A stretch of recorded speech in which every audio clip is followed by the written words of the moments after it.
അപ്പോൾ ഞാൻ ഇവിടെ നിന്നാണ് തുടങ്ങുന്നത്. എങ്ങനെയാണ് ഇത് റിവൈവ് ചെയ്യുക എന്ന് വെച്ചാൽ, ഇവിടെ റിവൈവ് ചെയ്യേണ്ടത് പരമ്പരാഗത മാധ്യമങ്ങളാണ്. പരമ്പരാഗത മാധ്യമങ്ങൾ സാമൂഹിക മാധ്യമങ്ങളുടെ സാധ്യതകളെ കൂടി ഉപയോഗപ്പെടുത്തിക്കൊണ്ട് അവർക്ക് അതുവരെ സംഭവിച്ചുകൊണ്ടിരുന്ന തെറ്റുകളെ അവർ തിരുത്തേണ്ടിയിരിക്കുന്നു. മറ്റൊന്ന്, ഫീഡ്ബാക്ക് എന്ന് പറയുന്ന കമ്മ്യൂണിക്കേഷനിലെ ഏറ്റവും പ്രധാനപ്പെട്ട ഒരു പ്രോസസ്സിനെ അവർ സ്വാംശീകരിക്കേണ്ടിയിരിക്കുന്നു.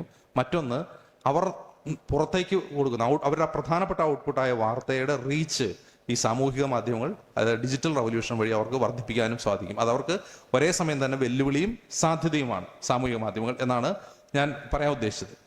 ഇനി മാധ്യമങ്ങൾ അവരുടെ യഥാർത്ഥ ധർമ്മം നിർവഹിച്ചാൽ എങ്ങനെയാണ് ഡെമോക്രസി പുഷ്ടിപ്പെടുക എന്ന് ചോദിച്ചാൽ, മാധ്യമ സ്വാതന്ത്ര്യമില്ലാത്ത ഒരു ജനാധിപത്യം നിലനിൽക്കില്ല. നമുക്കറിയുന്ന ഇന്ത്യ 165 സ്ഥാനത്താണ് മാധ്യമ സ്വാതന്ത്ര്യ ഇൻഡെക്സ്, പ്രസ് ഫ്രീഡം ഇൻഡെക്സിൽ ഇന്ത്യ 165 സ്ഥാനത്താണ്. ഈ 165 സ്ഥാനം എന്ന് പറയുമ്പോൾ നമ്മുടെ പുറയിലുള്ള രാജ്യങ്ങൾ ഏതൊക്കെയാണെന്ന് കൂടി നോക്കണം. നമ്മുടെ മുമ്പിലുള്ള രാജ്യങ്ങൾ നോക്കണം. പാകിസ്ഥാൻ നമ്മുടെ മുമ്പിലാണ്, പല ആഫ്രിക്കൻ രാജ്യങ്ങളും നമ്മുടെ മുമ്പിലാണ്. ഈവൻ രാജഭരണം നിലനിൽക്കുന്ന കുവൈത്ത് എന്ന് പറയുന്ന രാജ്യം പോലും നമ്മുടെ മുമ്പിലാണ്. അപ്പൊ അത്രമാത്രം പുറകിലാണ് മാധ്യമ സ്വാതന്ത്ര്യത്തിൽ ഇന്ത്യ എന്ന് പറയുന്ന രാജ്യം. അപ്പോൾ ഞാൻ ഇങ്ങോട്ട് വരുന്ന വഴിക്ക് ഞാൻ കാറിൽ ഇരുന്നപ്പോൾ സംസാരിച്ച് പറഞ്ഞു, ഈ ഇരുന്ന് എന്നെ കേൾക്കുന്ന ആളുകളിൽ പലരും ജേർണലിസം ആസ്പിരന്റ് ആയിട്ടുള്ള ആളുകളാണ് എന്ന് പറഞ്ഞു. അപ്പോൾ നിങ്ങൾ ഇനിയിപ്പോൾ നാളെ ഞങ്ങൾ ജേർണലിസ്റ്റ് ആയി കളയാം എന്ന് നിങ്ങൾ തീരുമാനിക്കുകയാണെങ്കിൽ നിങ്ങളെ സംബന്ധിച്ച് നിങ്ങളുടെ മുമ്പിലുള്ളത് വലിയ വലിയ വെല്ലുവിളികളാണ്, വലിയ വലിയ വെല്ലുവിളികളാണ്. അതിൻ്റെ പ്രധാനപ്പെട്ട കാരണം, ഒരു രാജ്യത്ത് പ്രസ് ഫ്രീഡം, മാധ്യമ സ്വാതന്ത്ര്യം നിലനിൽക്കുന്നില്ലെങ്കിൽ അതൊരു നല്ല കരിയറായിരിക്കില്ല. ഞാൻ കരിയർ എന്ന് തന്നെ അടിവരായിട്ട് പറയുകയാണ്, നല്ല കരിയർ ആയില്ല. അതിൻ്റെ കാരണം എന്താണ്? പല വിധത്തിലുള്ള വെല്ലുവിളികൾ നേരിട്ടുകൊണ്ടാണ് ആ ജോലി ചെയ്യാൻ സാധിക്കുക. ഇതൊരു ജോലിയാണല്ലോ, ആഫ്റ്റർ ഓൾ ഇതൊരു ജോലി മാത്രമാണ്. നിങ്ങൾ മനസ്സിലാക്കേണ്ടത് ഇതൊരു വിപ്ലവ പ്രവർത്തനമല്ല. ഒരു മാധ്യമ പ്രവർത്തനമാവുക എന്ന് പറഞ്ഞാൽ അയാൾ ഒരു വിപ്ലവകാരി ആവുക എന്ന അർത്ഥമില്ല അതിന്. യഥാർത്ഥത്തിൽ വിപ്ലവം ആരാ നടത്തുന്നത്? മാധ്യമങ്ങളാണ് ഈ ലോകത്ത് വിപ്ലവം കൊണ്ടുവരുന്നത്? ഒരിക്കലും അല്ല. അങ്ങനെ ചിലർ തെറ്റായി ധരിക്കുന്നതാണ്. ഒരു മാധ്യമ പ്രവർത്തനമാവുക എന്ന് പറഞ്ഞാൽ അയാൾ ഒരു വിപ്ലവകാരിയാവുകയാണ്, അയാൾ ഭയങ്കര ഹീറോ ആവുകയാണ്, അയാൾ സമൂഹത്തിൽ ഭയങ്കര മാറ്റം. ഒരിക്കലും അല്ല. ലോകത്ത് വിപ്ലവം കൊണ്ടുവരുന്ന ആരാണ്?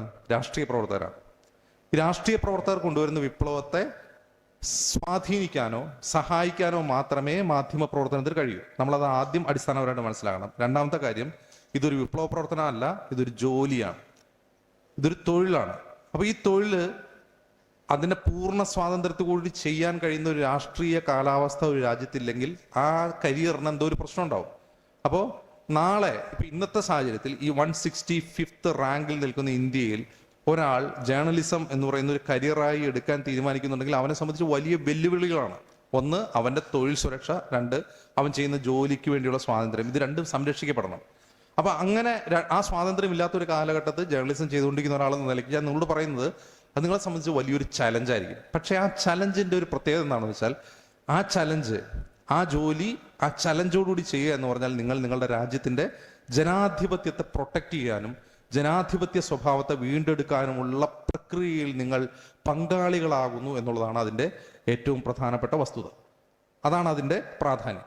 അപ്പോൾ തീർച്ചയായിട്ടും മാധ്യമങ്ങൾ ദുർബലമാവുന്നിടത്ത് ജനാധിപത്യം ദുർബലമാവുന്നുണ്ട്. മാധ്യമങ്ങൾ എവിടെയെല്ലാം അവർക്ക് അപഭ്രംശം സംഭവിക്കുന്നു അത് ജനാധിപത്യത്തിന്റെ മറ്റ് 3 തൂണുകളെയും സ്വാധീനിക്കുന്നുണ്ട്, ദോഷകരമായി സ്വാധീനിക്കുന്നുണ്ട്. മാധ്യമങ്ങൾ എവിടെയെല്ലാം കരുത്താർജിക്കുന്നു, മാധ്യമങ്ങൾ എവിടെയെല്ലാം ജനാധിപത്യത്തിൽ സജീവവും സക്രിയവുമായി ഇടപെടുന്നു, അവിടെ ജനാധിപത്യം പുഷ്കലമാവുകയും ആ സമൂഹം ഒരു ജനാധിപത്യ സമൂഹമായി മാറുകയും ചെയ്യുന്നുണ്ട്.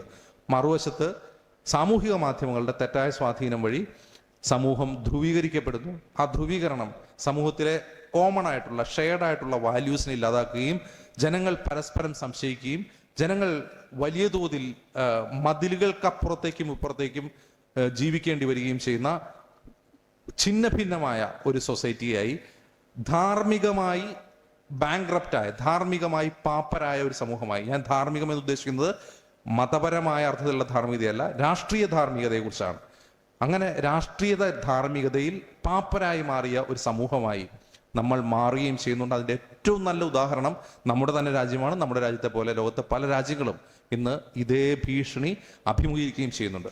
തീർച്ചയായും നാളത്തെ പൗരന്മാർ എന്ന നിലയിൽ, നാളത്തെ ജനാധിപത്യ പ്രക്രിയയിൽ സജീവമായി ഇടപെടാൻ പോകുന്ന പൗരന്മാർ എന്ന നിലയിൽ നിങ്ങൾ ഏറ്റെടുക്കേണ്ട ഏറ്റവും വലിയ വെല്ലുവിളികളിലൊന്ന് ഞാൻ ഈ മുമ്പ് സൂചിപ്പിച്ച കാര്യങ്ങളാണ്. ഇത്രയും ഞാൻ പറഞ്ഞുകൊണ്ട് ഞാൻ എൻ്റെ ഒരു ആമുഖ സംസാരം അവസാനിപ്പിക്കുകയാണ്. തീർച്ചയായിട്ടും നിങ്ങളുമായിട്ട് ഇൻട്രാക്ട് ചെയ്യാനാണ് എനിക്ക് കൂടുതൽ താല്പര്യം. ഞാൻ നിർത്തുകയാണ്.